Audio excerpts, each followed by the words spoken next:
రాష్ట్రానికి bad image వచ్చిందని అన్నారు. కూటమి ప్రభుత్వం వచ్చిన తర్వాత పాలన గాడిన పడిందన్నారు. తప్పుడు చేసిన వారిని సాక్ష్యాధారాలతో టెక్నాలజీ సాయంతో అరాచకాలకు అడ్డుకట్ట వేస్తున్నామని చెప్పారు.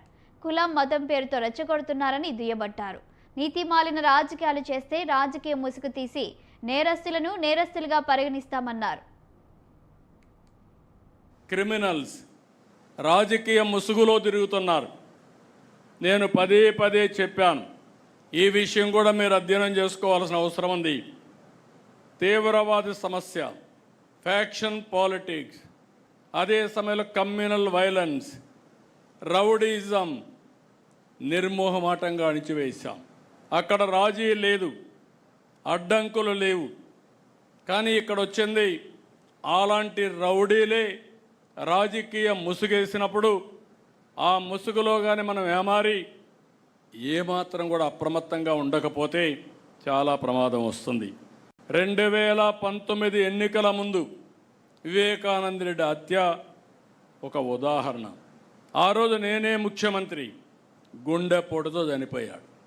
నేను కూడా నమ్మాను, ఎవరైతే చేసిన వ్యక్తులు జాగ్రత్తగా ఉన్నారు, ప్రణాళికలు రచించుకుంటున్నారు, మనం మాత్రం కంట్రోల్ చేయాల్సిన వ్యక్తులం ఏమరపాటుకు గురయ్యాం.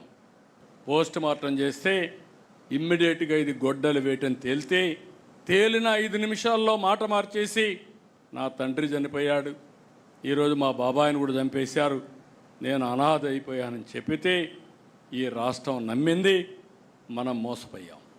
ఆ రోజు కానీ మనకు ఆలోచన వచ్చి 2 గంటలు మనం ఆలోచించి అప్పటికప్పుడే మొత్తం రికార్డ్స్ అన్ని సీజ్ చేసి దోషులను కానీ అరెస్ట్ చేసుంటే మనం ఓడిపోయేవాళ్ళం. తమ్ముళ్ళు ఎమ్మెల్యేలు మీరు గుర్తుపెట్టుకోవాలి.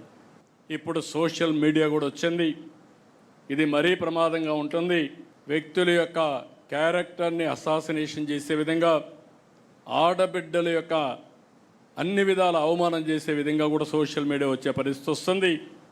గౌరవంగా బతకాలంటే గౌరవంగా బతికే వాళ్ళని కూడా ఇబ్బంది పెట్టే విధంగా వస్తుంది. ఇది కూడా మనం గుర్తుపెట్టుకొని ఓసారి వాళ్ళు తిట్టే విషయాలు చూస్తూ ఉంటే సోషల్ మీడియాలో నాకే 2 నిమిషాలు మనసు అతలాకుతలం అయిపోతుంది, ఏంట్రా అని. అలాంటివి వస్తాయి. అయితే ఇది యథార్థం అని గుర్తుపెట్టుకొని దీన్ని ఏ విధంగా హ్యాండిల్ చేయాలనో ప్రివెంటివ్ కానీ అదే మరి ఫర్మ్ యాక్షన్ కూడా మనం చేయాల్సిన అవసరం ఉందని చెప్పి కూడా నేను మీకు తెలియజేస్తున్నా. ఈరోజు మనం వచ్చిన తర్వాత ఏదైతే అమరావతి మానిటైజేషన్ ప్రాజెక్ట్, అది ఈరోజు రైతుల ముందుకు వచ్చారు, భూమి ఇచ్చారు, తిరిగి డెవలప్ చేసి వాళ్ళకి ఇస్తాం. కొంత భూమి ఆఫీసులు కానీ ఇన్ఫ్రాస్ట్రక్చర్ కడతాం, కొంత భూమి మిగిలితే కొన్ని సంస్థలకు కూడా ఇచ్చి ఆ మిగిలిన దాన్ని అమ్మితే ఆ డబ్బులతో ఇన్ఫ్రాస్ట్రక్చర్ డెవలప్ చేసే పరిస్థితి వస్తుంది. ఆ రోజు కూడా ఇదే మాదిరిగా అమరావతి పైన విష ప్రచారం చేసి డబ్బులు ఇవ్వకుండా అన్ని ఏజెన్సీలకు పంపించి ఇష్టానుసారంగా ప్రవర్తించారు.